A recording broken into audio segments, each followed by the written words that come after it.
Welcome everyone to our talk on OERs, AERs, and copyright. We have an expert with us today, Dr. Megan Lowe.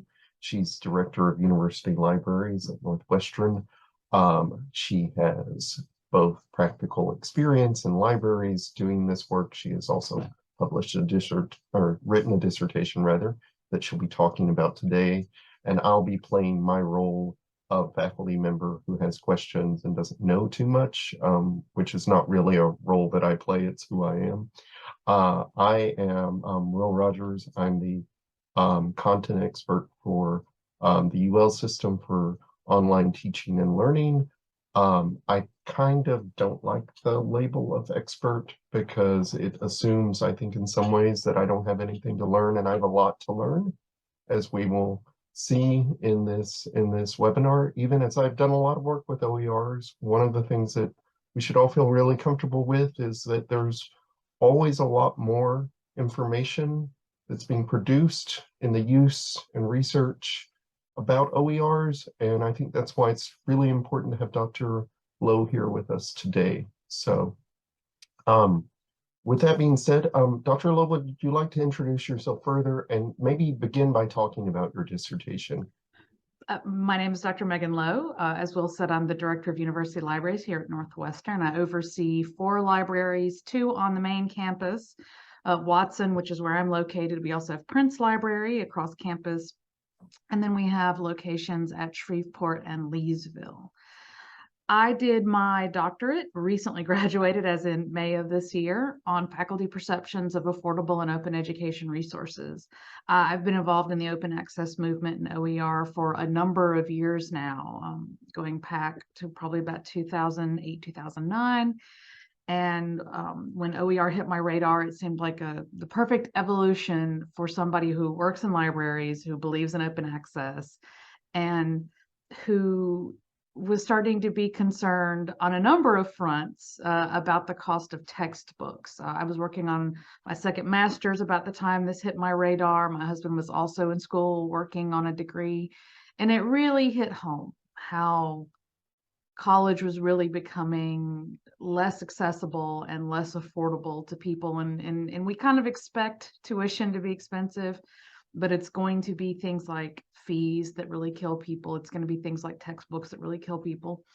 And I consider the linchpin of the adoption of AOER as course materials to be faculty. And so I opted to do my dissertation on faculty perceptions of those. It was part of the phenomenon that I've been tracking since early on to try to understand. And when I started working on my doctorate in higher education administration, we do dissertations in practice.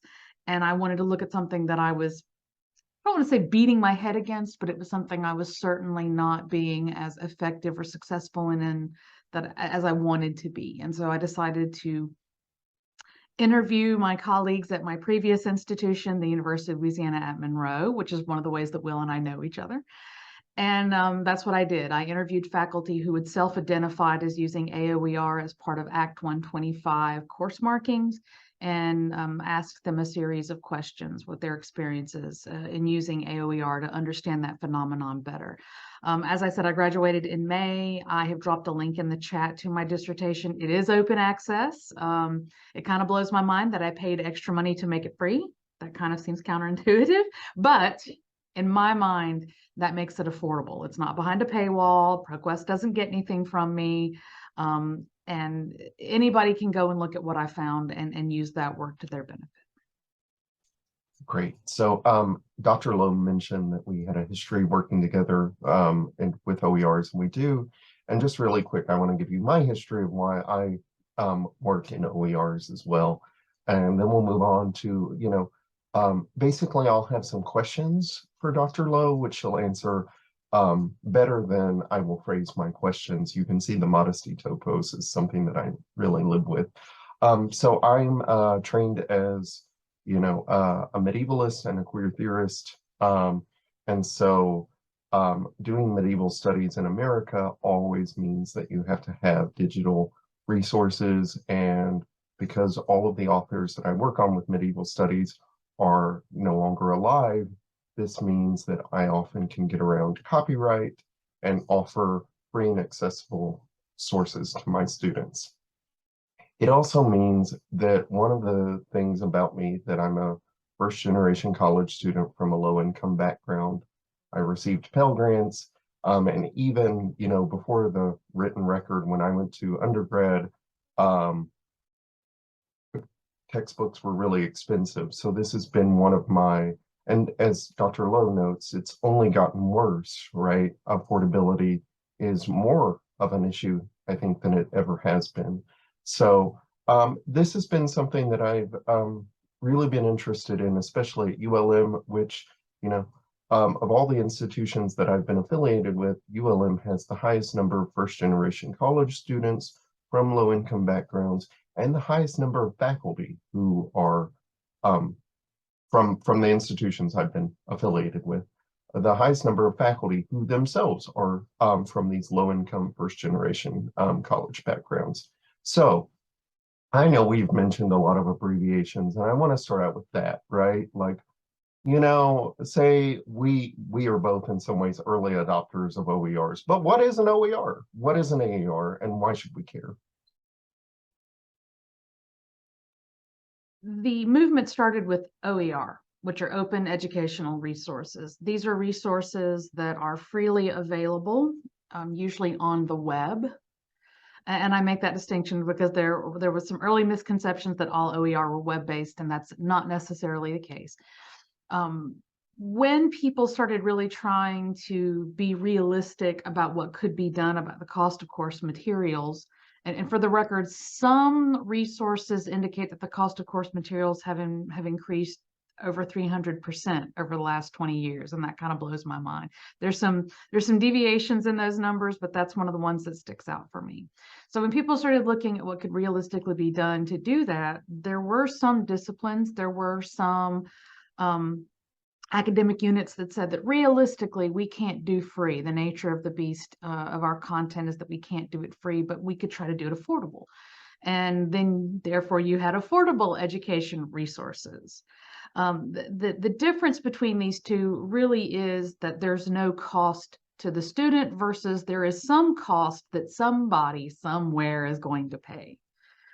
So if you are using library resources as course materials, even though we would typically lump that under open education resources for the purposes of categorization, those are affordable because at some point somebody pays for them. Arguably because students do pay tuition, they do pay fees, and some of those monies do come to the library. They're indirectly paying for them, and so they refer to them as affordable. Affordable also is used to refer to resources that meet a certain cost threshold. It used to be that that cost threshold was considered $100. One of the things that Dr. Rogers and I did, and Dr. Dawson, who's also on this call, did together was a faculty learning community on OERs. And when we started doing that back in 2018, our threshold was $75. When Act 125 was signed into officialness here in the state of Louisiana, they set a threshold of 3 times minimum wage. And so to qualify as an affordable resource in this state, a resource cannot be more than about $27. And here's the thing, if you've got a resource that costs $60, but a student can use it across 2 semesters, you've hit that sweet spot because it's only costing that student about $27 a semester. So that's the distinction that we make between 2 of them, is that one ultimately costs nothing. So you've got things like OER Commons where people have freely created resources and made them available. Content like YouTube is often falls under that idea. And then you've got affordable where there's some cost involved, but it's often much more manageable than what you would traditionally see. Another distinguishing feature between the 2 of these is the notion of copyright. So there is a relationship there to the reason that we included copyright in this. OER resources, without question, categorically, often fall under Creative Commons licensing. They are using these different alternative copyright licenses to make them easier to use, to make them easier to adapt, to make them easier to customize. And that's wonderful, because here's the thing, a lot of this has been done in America, and a lot of it is really still usable and user-friendly and accessible, in the sense that you've seen a lot of ADA adaptations in these resources. But stuff that we write here in America, not so useful for Canada because of sociocultural and historical reasons. And the same thing applies for any other country outside of the United States. The material itself, conceptually, may not change from country to country, but its localizations and its applications do. Whenever you see a textbook that's been translated into French or translated into Spanish, you've seen a localization that couldn't probably happen easily without these Creative Commons licenses. Affordable education resources are going to be under traditional copyright use. So anything that you come out of the library, out of the databases, those are under licensing, under traditional commercial publication copyrights.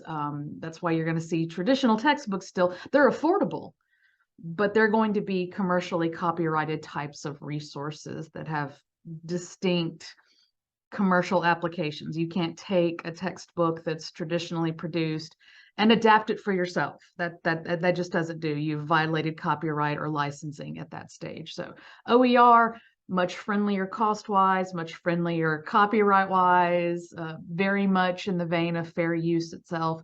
AER still can be used under fair use, but is going to be traditionally copyrighted. And I think the third part of your question is, why do we care? I think we've kind of already answered that to a degree in terms of cost and in terms of affordability, but it is also an accessibility question. It is also, how are we lowering barriers to our students? Because we can get kids into college, we can make college itself more affordable, okay? But if they can't buy the textbook right out of the gate and have it available to them on the first day of class because they're waiting for their refund check to come through, they're waiting for that loan money to drop or the money from financial aid to drop for them to buy it. Well, most of that money is not going to drop until about a month into the semester, which puts them behind 2 to 3 to 4 weeks with their peers who already had the textbook. And that's a problem, because the research demonstrates that those students don't feel prepared because they aren't prepared, and because they aren't prepared, they are not performing at their full potential academically. And that becomes not just a retention issue, which we do have to think about in higher ed, facing down the enrollment cliff, but it also becomes a persistence issue. If they don't feel like they can perform, even if they realistically could, if they don't feel like they can, that will undermine their ability to feel like they can stay. And I love that I'm getting a phone call in the middle of this. My apologies. It is also a question of ethics and equity and social justice. I did my dissertation through Ole Miss because that program is part of the Carnegie Project for the Education Doctorate, and they have a framework that is applied to their curriculum. And principle number 1 has to do with the promotion of ethics, equity, and social justice in higher ed. These low-income students, there's a lot of intersectionality there. You know, they may not just be first gen, but they may also be from one of any of a number of minorities in terms of color, in terms of orientation, in terms of all the kinds of barriers that students face going to contemporary college that can undermine their ability to perform, whether socially or academically. So when we look at OER, OER is both very focused on equity, and it's also very focused on social justice and in enabling students who have historically and systematically been underserved to suddenly start getting the attention that they need, to suddenly start getting access to resources that they need to help them compete. Does it level the playing field? Yes, it does. It's a good start. You know, AOER is not going to solve all of the historic and systemic and systematic problems faced by underserved populations in higher ed, but it's a good place to start, in my opinion.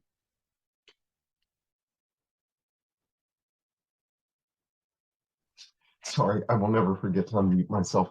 I do have a question here.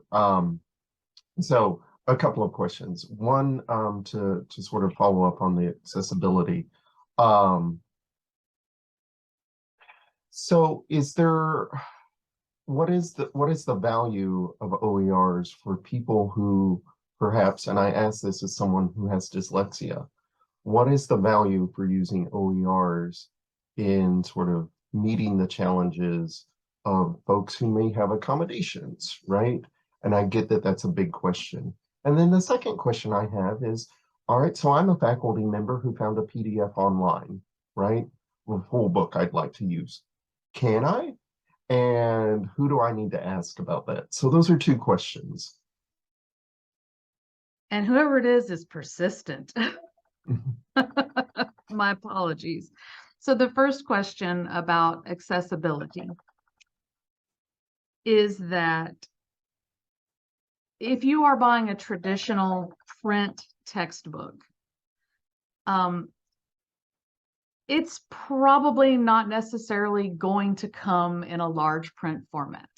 My grandmother is vision impaired. My best friend's husband is vision impaired. And this is a thing I've thought about for many years.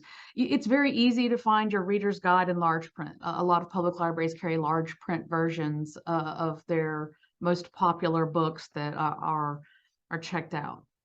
Your traditional commercial publisher is not necessarily going to publish a chemistry textbook in large print for a visually impaired student. And OER, again, a lot of them are web-based or electronically available. Not all of them, but a lot of them are. And when you have it in a virtual or a digital format, it is much easier to put that through adaptive technology than it would be. I mean, I was an undergraduate English major. That's what I did my second master's in, much like Dr. Rogers. You buy a lot of those books, but I don't really ever recall seeing large print format of those books in the bookstore. And I don't remember that being something ever offered to me at any of the institutions where I've done degrees. But when you start looking at online books, you find a lot more adaptive technology. And that's one way to do it. You also find that it's much easier if you are a fan of Audible or audio books, that's also an adaptive technology that you're not necessarily going to get in a traditional commercial textbook in print. Now, to their credit, more and more commercial publishers are considering this question when they are creating these online or virtual resources that can be very robust in terms of bells and whistles. But it's not something that you're seeing as universally as you could. So that's the first question. The second question is, you have found a PDF online and you want to know whether you can use it or not. The quickest answer to that question is, what is its copyright?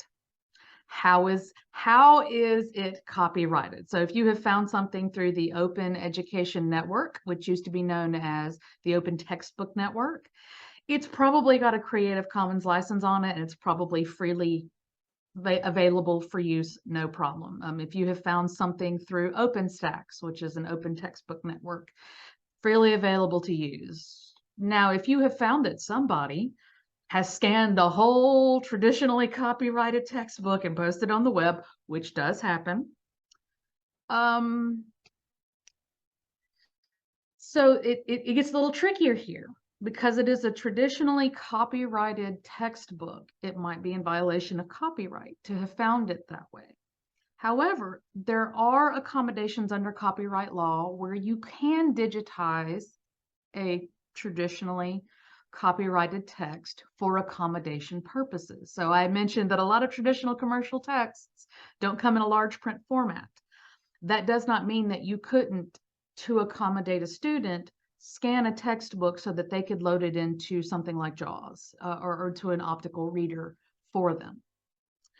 And so I don't want to say if you find something scanned on the internet, it is 1000% evil. It may not be. It may have been something that had been scanned for legitimate reasons and just kind of got free on the internet.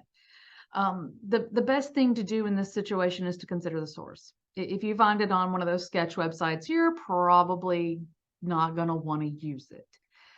Now, here's where fair use comes in to sort of help us out.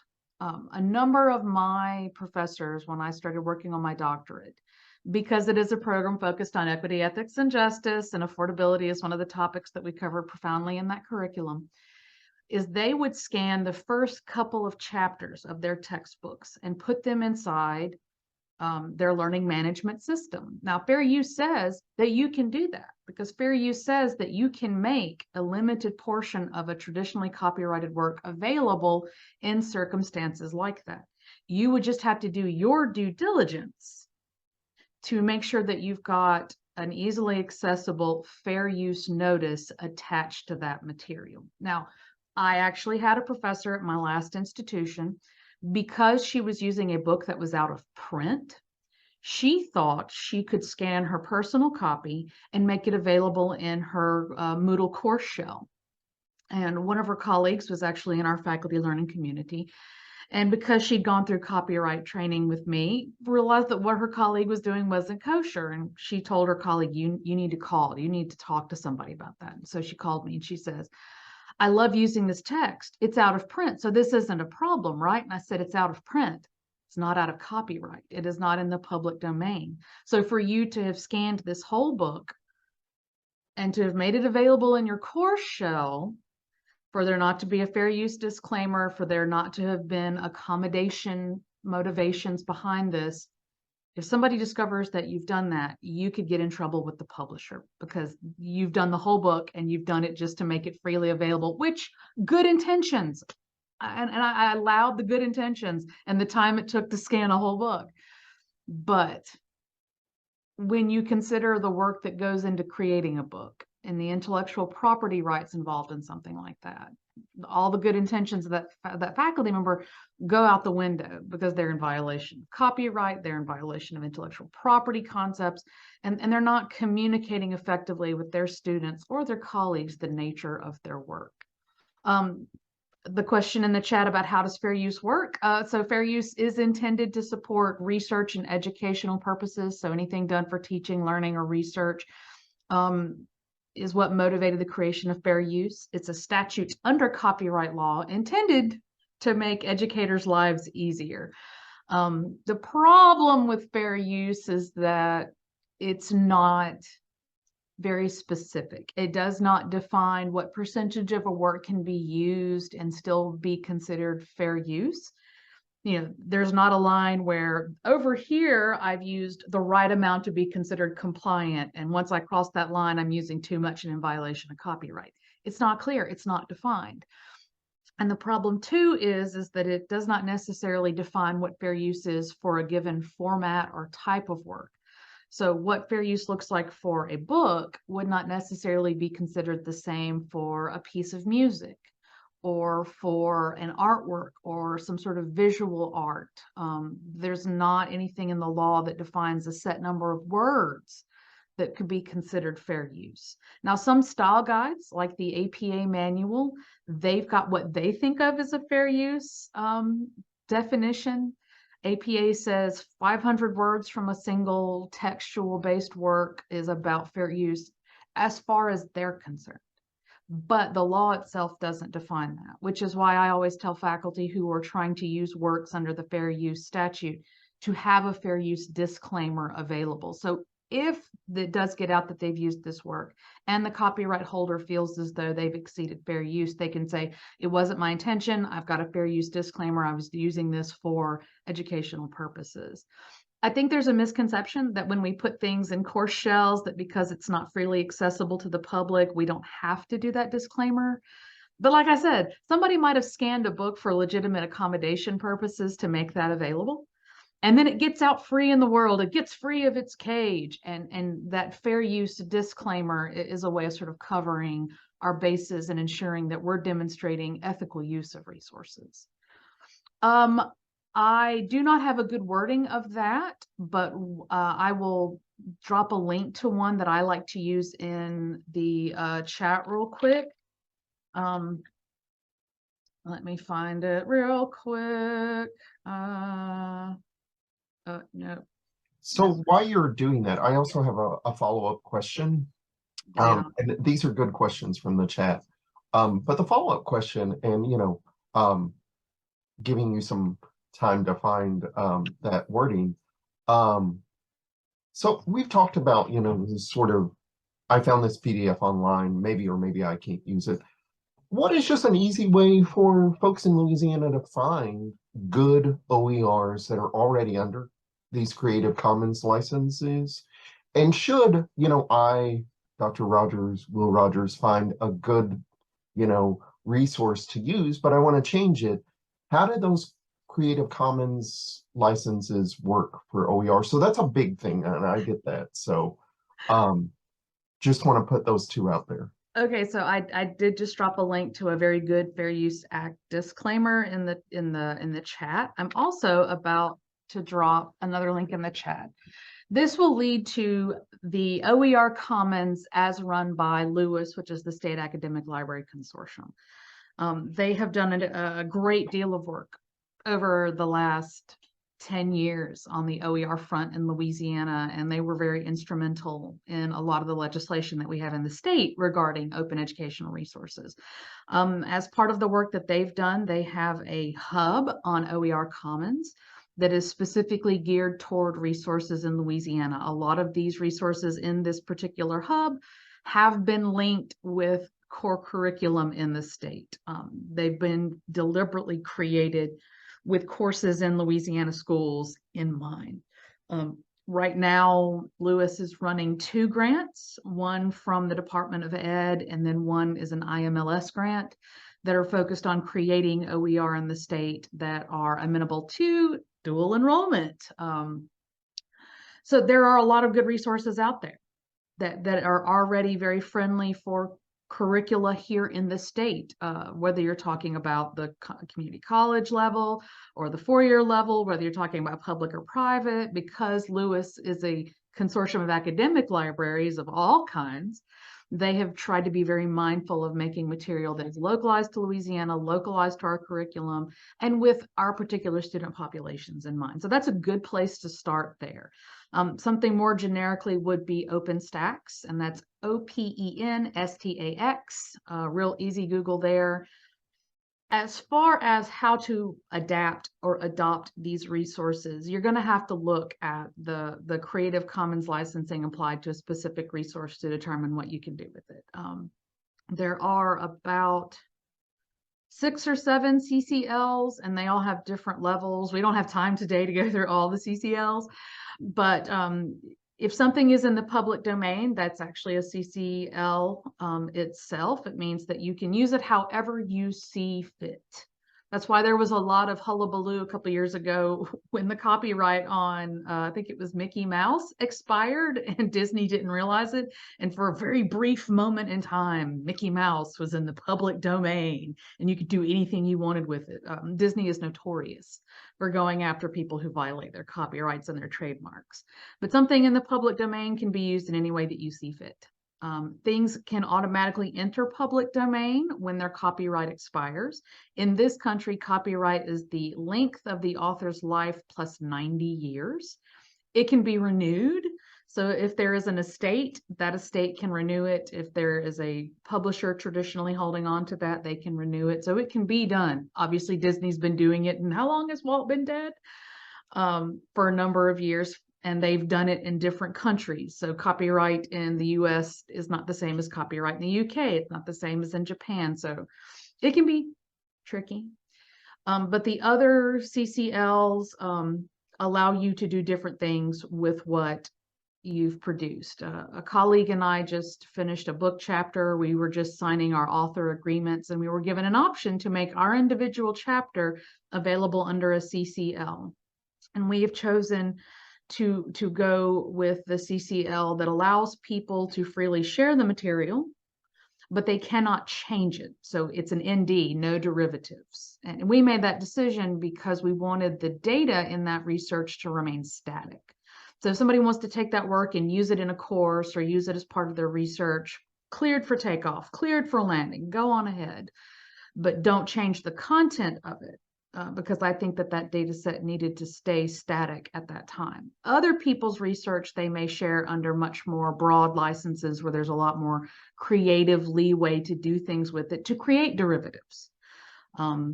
because the book is being published by the ACRL, it does have some traditional copyright features.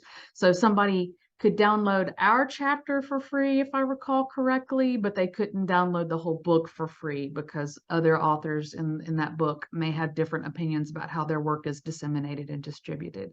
So you really just have to look at the Creative Commons license that a work has, and then go look that up and see what you can do with it, because some of the most liberal ones, you could take the work and do anything you wanted to it. Public domain is one of those, but CCL is a spectrum. So you start with a very open license that allows you to do a lot of modifications, a lot of remixing and reusing, a lot of adaptation.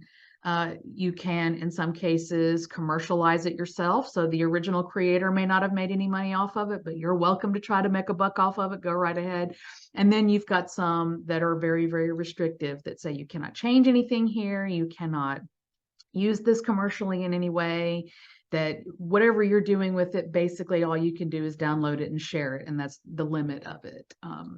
So it just kind of depends. You have to look at what they're doing, and then most of those licenses require that you maintain something similar to that in your licensing of whatever you produce. So those are very good answers. And I have a sort of follow-up on this. Sorry, Dr. Lowe, I have many, many questions for you. Bring them on. I love them.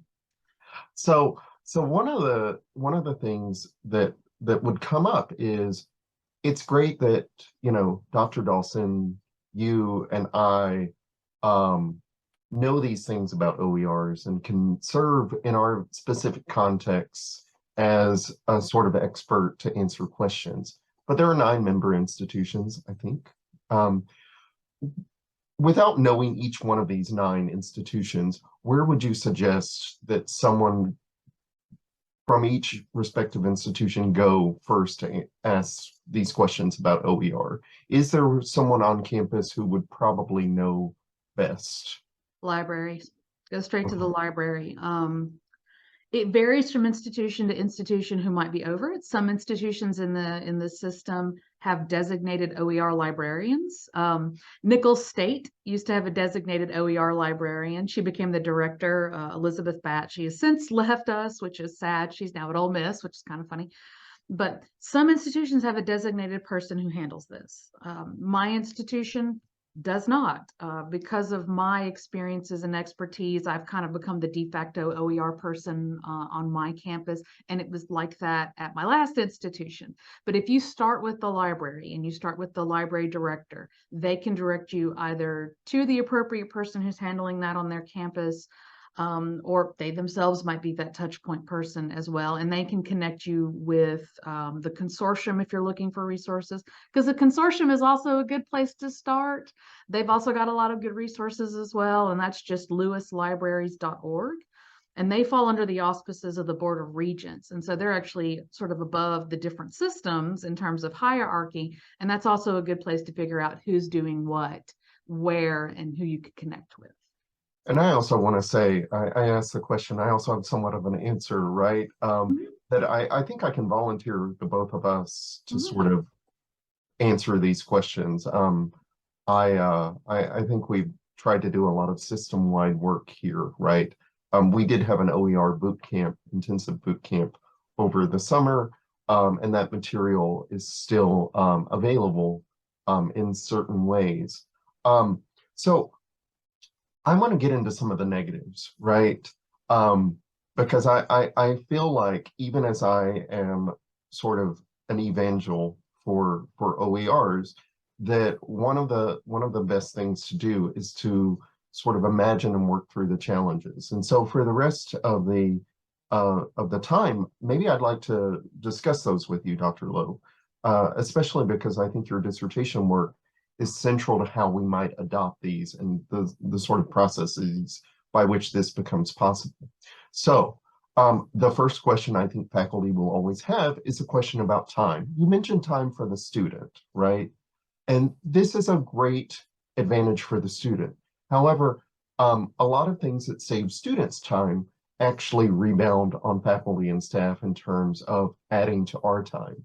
So do you have any sort of suggestions for how folks can do this without sort of encumbering ourselves with work that perhaps we don't have time to do. I will say this, that is one of the things that cropped up in the literature, that continues to crop up in the literature, and that was very well represented in my population sample, that it can be a lot of upfront investment. On the positive side of that is that anybody who said that to me during my dissertation interviews, who said, oh gosh, yes, it is a total upfront investment, not a one of them said that it wasn't worth it. But they acknowledge that when you're teaching 5 or 6 courses at varying levels, and depending on the course that you're teaching, the content itself, that can be a tremendous amount of time that you're spending. And often you're doing it on your own cognizance. There's not any incentives for you to do it, that you're doing it because you want to do it. But if you are interested in doing this, you have to remember that the use of OER can be scalable. And that is to say that if you would like to eventually move in that direction, but you're not ready at this point in time, small steps. So if you have students and you've got a textbook and you can't change the textbook, well, then look at supplemental materials. What else is it that you're asking them to purchase for your course that maybe you could replicate or offer yourself at low to no cost? Because again, was an English major, many of my classes did involve purchasing multiple texts, especially if it was a very literature heavy course. There's a lot of freely available stuff out there in the public domain that you can find through things like Project Gutenberg. So instead of making your students buy a copy of, for example, Pride and Prejudice, let them use the Project Gutenberg version. Now, I also acknowledge that sometimes you want them to buy a specific edition. I'd go back to Pride and Prejudice as an example because I did a paper on this. There are 3 versions of that. There are 3 iterations, 3 editions of that. And most of what you buy when you buy a copy of Pride and Prejudice is a collation of those 3 texts. And that's okay. But sometimes in some courses, a professor wants their students to look at a specific edition, and they want analysis. They want to look at it analytically. So they might make them buy an annotated text, and that's really hard to replicate online sometimes. They exist, just for the record. But maybe consider in a course whether or not you can find material that is freely available to replace supplemental materials that your students have been buying in the past. If there are YouTube is a good source of material. The number of people who say, oh no, I learned how to do that on YouTube, kind of blows my mind. And the things they've learned through YouTube blow my mind. I taught myself to recaulk my bathroom shower stall through YouTube. But I do realize that there are disciplines like pharmacy, like nursing, like engineering, where that material is sometimes proprietary. That material is sometimes protected by trademark for various reasons, and that can be difficult to convert. But if there are other things that you can offer freely, then do so. If you have a book that you've got students buying and you want them to have it because it's a good resource for them in a specific discipline, I understand that impulse, but let's be realistic now. They're not professionals yet. They're not making that big professional money yet. So if you're making them buy it for that reason, reconsider that perspective. Also, if you're making students buy a text because it's got 3 or 4 good chapters in it that you want them to read, but you're otherwise not using it, you can scan those particular chapters and make them available through your course shell under fair use. So these are some really simple ways to do that. Look at what the library has to offer. Pull in articles from the library. Put books on reserves to check out. Through Lewis, we have access to, I've lost track of the number of ebooks that have been purchased with monies from the state to make such collections available that you could make available to your students in turn and use them as textbooks. again, starting with the library, they can connect you with a lot of these different types of things. But again, I realize that this is a significant time investment and it can be overwhelming. So look at what's already available. Go to that OER Commons and see, all right, I teach English 1000. Do we have anything already in the state that's been created for English 1000? Oh, there it is. Oh, I teach Intro to Chemistry. Go check out OpenStax. There are innumerable Intro to Chemistry textbooks that have been adapted that you could just adopt yourself that wouldn't require any kind of adaptation or adoption or remixing for use. It's there. It's a whole package. It comes with peripherals and auxiliaries like test banks, and you're ready to go. I think a lot of people look at OER and go, I have to build it from scratch for every course. No, you don't. There's a lot of good stuff out there that you can put together that's really good. In fact, the OER intensive that Dr. Rogers mentioned, I put all that together with open access resources so that everybody could get to it persistently and consistently. And I use persistent because one of the early objections to OER is that they weren't stable. And no, a lot of the stuff is it's been codified and aggregated, and it's very stable now, and you can get back to it again and again because the idea of its persistence and its consistency of access goes into its creation. I think that answered that part of the question, the time question. But I will go ahead and anticipate your next one and say that one of the big questions is quality. I'm still hearing complaints about the quality of OER, and that's part of the time question because faculty will say, I don't have time, even if I identify a pre-existing source, to vet it. Things like the Open Education Network, things like OER Commons, they're already vetting for you, and they're vetting through other content experts. They get faculty to review these resources. So faculty can go review a resource on the OER Commons and then write a review about it and the content of its quality. So it's not librarians like myself who may not have any expertise in chemistry saying, oh no, this is a great resource, you should use this. No, other chemistry teachers have looked at this chemistry text and have said, this is a good resource, you know. I am so hardcore humanities and social sciences, I would never dream of presuming to tell a math professor, no, you should use this math text. I have dyscalculia. You have dyslexia, Will. I have dyscalculia. We've got two different kinds of people challenged here talking about these things. We want the content experts to look at these resources and say, this is good or this is not good and this is why. Because then when their colleagues from other institutions go and look at those, they can really quickly say, oh, this has 3 out of 5 stars. It might be useful. Oh, this has 2 out of 5 stars. No, thanks. Oh, this has got 3.5 out of. I could use this confidently, knowing that the content is good. So I know we don't have a terribly long amount of time left, but I do want to touch, and this is going to, I think, be a big answer and question for everyone at the 9 institutions, right? And that is, you know, I have, and I'll drop the modesty very briefly, I have a very strong traditional publishing record on my CV, right? It was valued at my program, school, college, and university level. It got me tenure and promotion.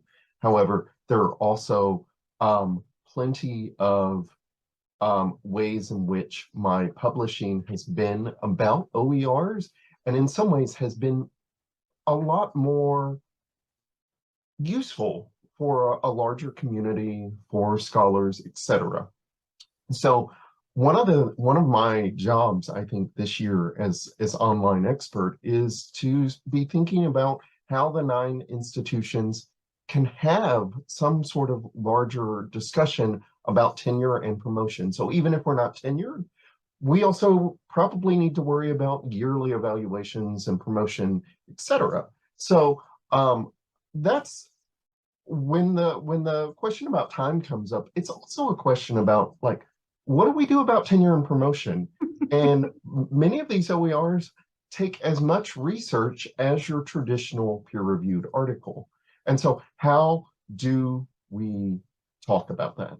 So there are a lot of great resources out there.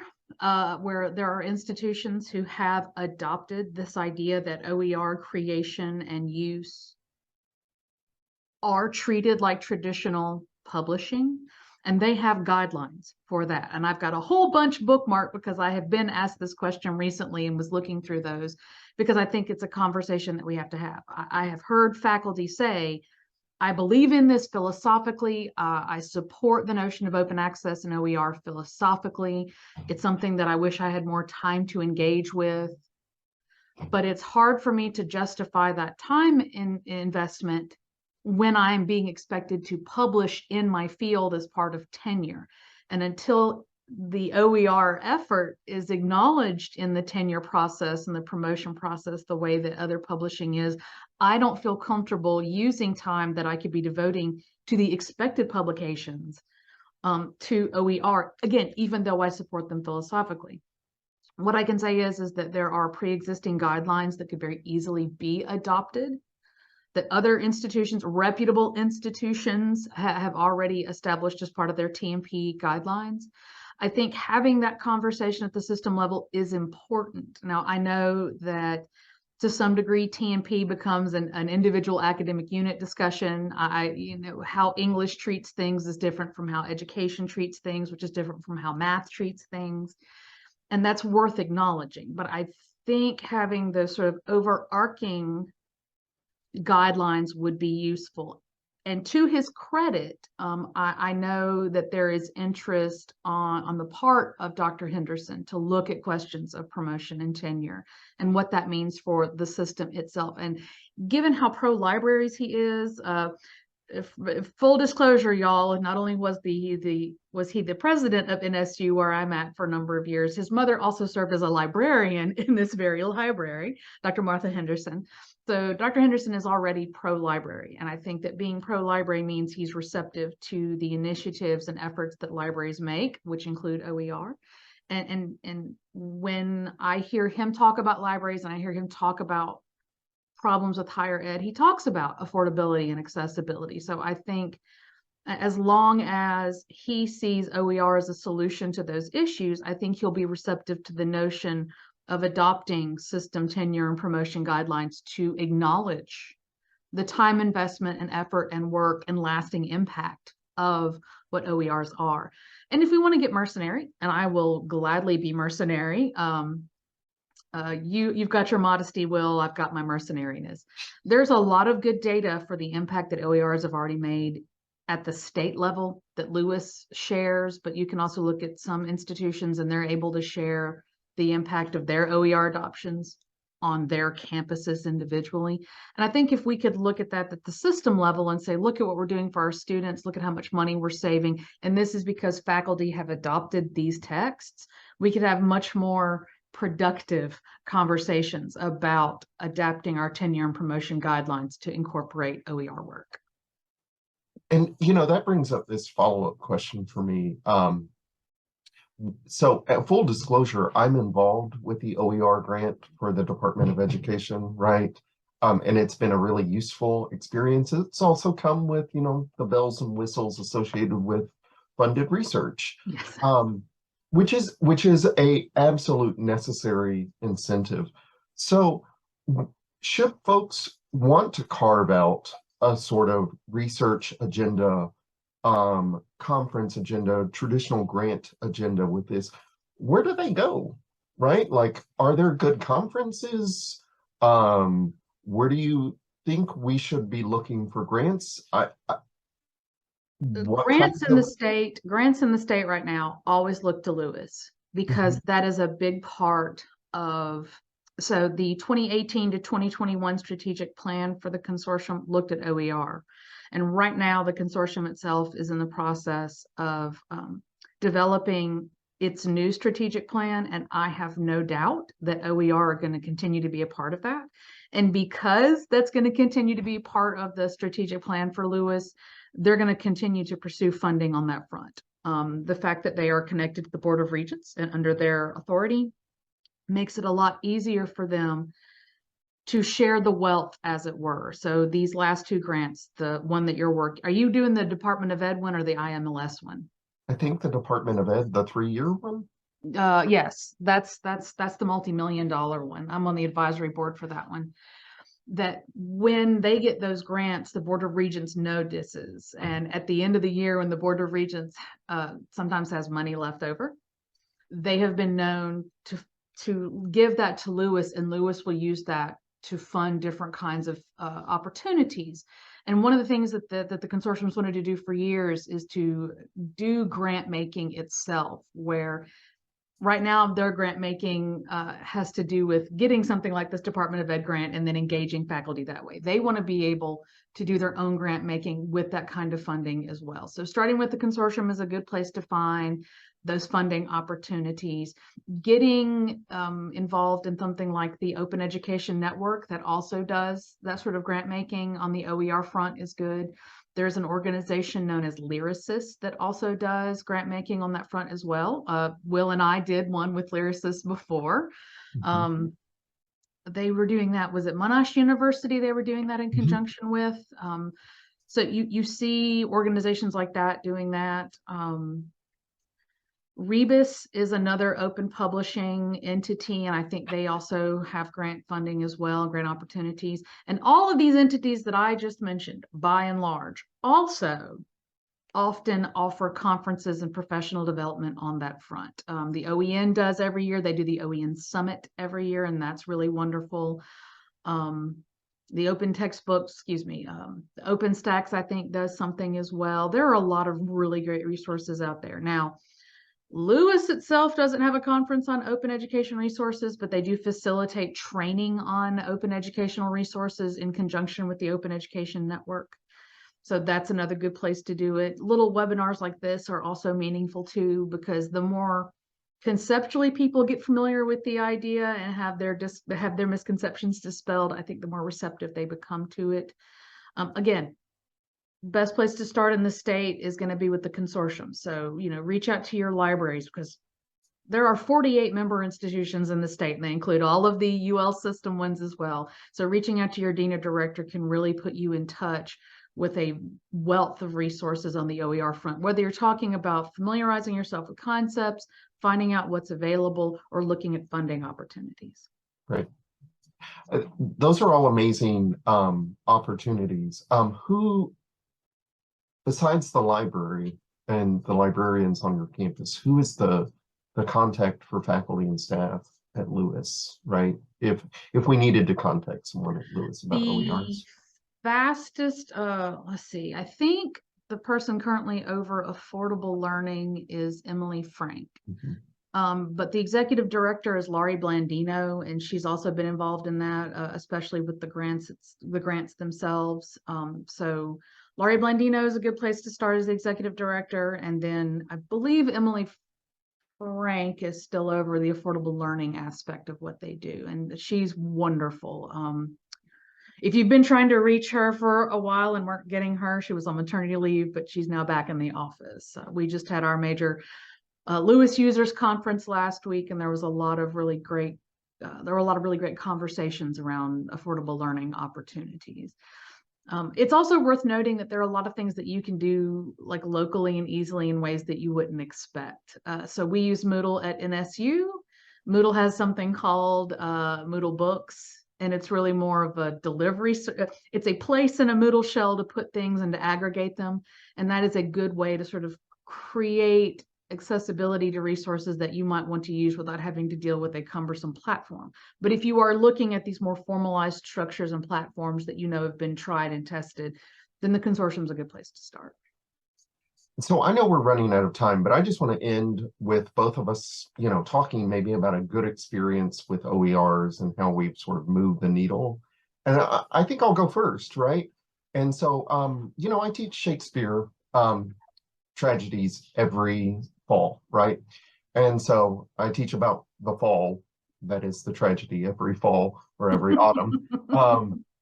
And so one of the things that's so useful, I think, for pre-modern literature and early modern literature, and this is a humanities focused story, is that the Folger Library has these open access copies of the plays. They're licensed with Creative Commons licenses.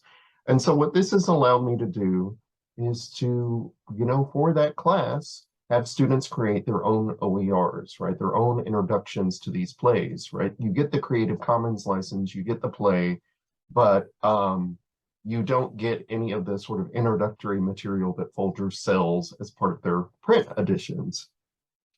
And so this has been really, really useful.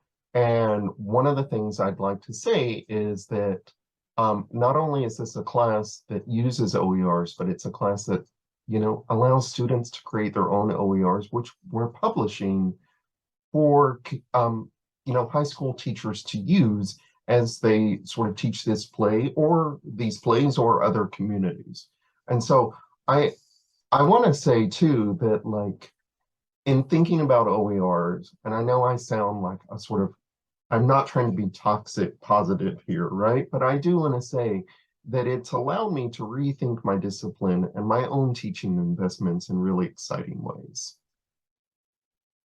I think my moment is less to do with something that I've done in so much as how I've seen things change. So like I said, when OER hit my radar, a lot of the literature out there was talking about the challenges and the barriers to it. There was a lot of, I don't want to call it negative talk, but there seemed to be not pessimism, but a sort of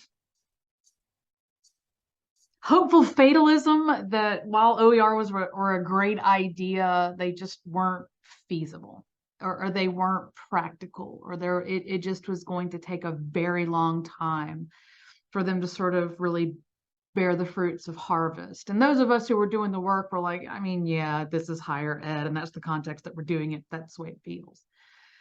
But what I have found is that we've come a lot farther than I thought we would at this point. And I don't mean just in Louisiana, I just mean as a movement and a concept. We've come a lot farther than I thought we would when I first started looking at this. I expected the research that I was doing for my dissertation to be negative, to have a faculty just talking about the challenges and the barriers. And that was one of the questions, but I thought that we'd be spending a lot of time on that. And more often than not, the questions that we spent the most time answering was, how do we promote this to our colleagues who are resistant? And not in a, oh my God, I have to deal with this, but more of a, how do I communicate to them effectively that this is important? And for me, that was the motion, because it was no longer about, well, how are the libraries and the librarians going to promote OER? It was, no. We've taken ownership of this. How do we promote this to our colleagues? How do we show them that this is important? How do we do that? And seeing that shift in my research, seeing that at my own home institution, that was what the prevailing attitude was, is this is important, it is difficult, but it is important. How do I communicate the importance while acknowledging the difficulty of this to my colleagues to get them on board? That was wonderful, because I was afraid that working at an institution of higher learning in the South meant that we were just kind of going to be fatalistic for even longer than the literature itself felt. But to see that change, and to see it change, by the way, without significant incentives, was really amazing, because that's what the earliest literature said, was that nobody was going to do this work without incentives, without grant funding, without, course release, without sabbaticals to take a whole semester off and create these resources, to realize that a lot of this work has been done already without the incentives, but to the point that people have recognized it, and now they are actively attempting to incentivize it, that this shift has already started to occur as quickly as it has. That's my movement. That's what I love. I love that I came to this institution, and because of these statewide conversations, yes, I'm still having to explain these concepts, but it is not me having to go to these departments and go, have you heard the good word of OER? It is these departments reaching out to me going, hey, would you come preach the good word of the OER? And that's a great feeling. As a matter of fact, I'm going to go do that next week in our School of Ed. And I think that that's a really wonderful place to have this conversation, because these are K through 13 educators. They're doing the K through college work. And that's who we need to be on board with this. us. And to see that shift has been really encouraging.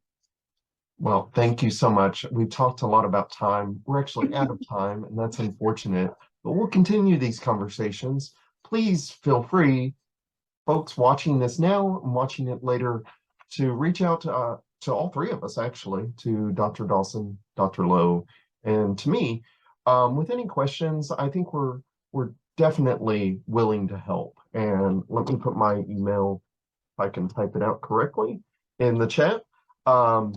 And I hope to see more about OERs in the future. So thank you very much. And thank you, Dr. Lowe, for answering so many of my questions. You're welcome. Thank you for giving me the opportunity to come and evangelize about something that I think is important. I love having these conversations. I never get tired of having them. So please feel free to reach out to me. And thanks to everybody who attended today. Yeah, thank you.